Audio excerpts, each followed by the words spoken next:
最後一晚咧，我哋係入住希爾頓酒店㗎。希爾頓酒店啊，唉，都齊嘅，啲花灑齊備，浴間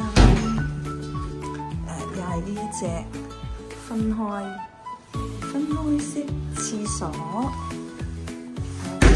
咁唉細細間房間。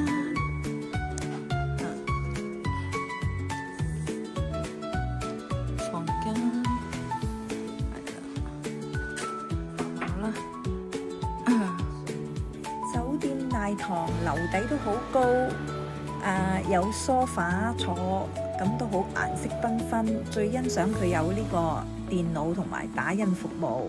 3樓呢就有個洗衣房啊，免費可以落嚟呢度洗乾淨啲衫先翻屋企嘅喎。咁亦都有一個健身室添啊。3樓啊，有健身房，有跑步機，細細地。好4樓咧就係食自助早餐嘅地方。咁呢個早餐咧好豐富啊，全部嘢都有齊晒啊。咁咧而且啲質素好高啊，係香港一般我哋呢個酒店嘅水準級啊，唔錯唔錯。呢度咧熱分都好多，但係咧唔影咁多啦，劇太多啦。食油條、夾餅、雞蛋、煙肉腸，食唔落咁多嘢。粥、米粥，仲可以落米粉食添。呢邊咧就沙律水果花。好啦，我都攞一個梨翻去先。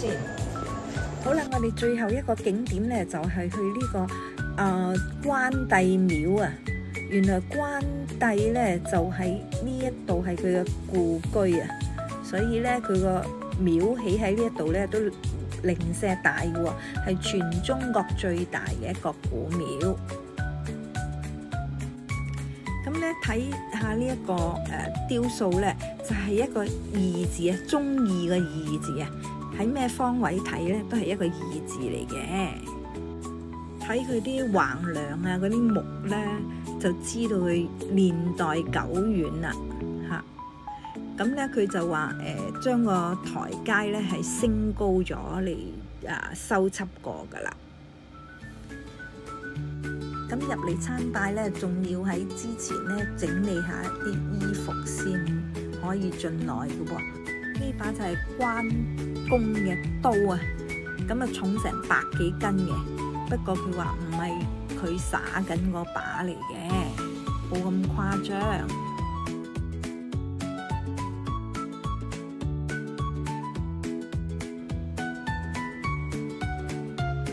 留意呢個樹啦，係咪好似一個龍咁呢？兩棵樹嚟嘅，一個呢就似龍頭，一個呢就似龍尾，係冇經過修葺噶。而呢個牌匾呢嘅字呢，就係由慈禧提筆嘅。原來呢仲有個御園喎，即係個花園喺度。咁可想而知呢，呢個關公廟呢就有幾大啦。咁仲有一個最後呢，有個財神爺嘅位置俾人哋參拜啊，求下財添嘅喎。好啦，仲有一個景點呢，就係寫呢，就係好似沿街，佢哋話係獨古街啊。咁都係關公嘅故里啦，所以呢都好多佢嘅雕塑啊、人物像喺呢條街嗰度嘅。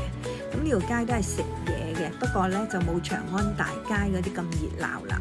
咁啊回顧翻下我哋呢幾日嘅旅程啦，有行過兵馬俑啦，仲有黃河瀑布啊，萬里黃河水滔滔，盡顯氣勢嘅。仲有好新鮮嘅景點啊，雲丘山嘅冰洞啊，仲有金泉大峽谷，咁有媲美呢個美國羚羊大峽谷之稱嘅，咁真係好壯麗啊！咁仲有呢一個波浪谷啊，睇到一片呢好似火星地貌咁樣。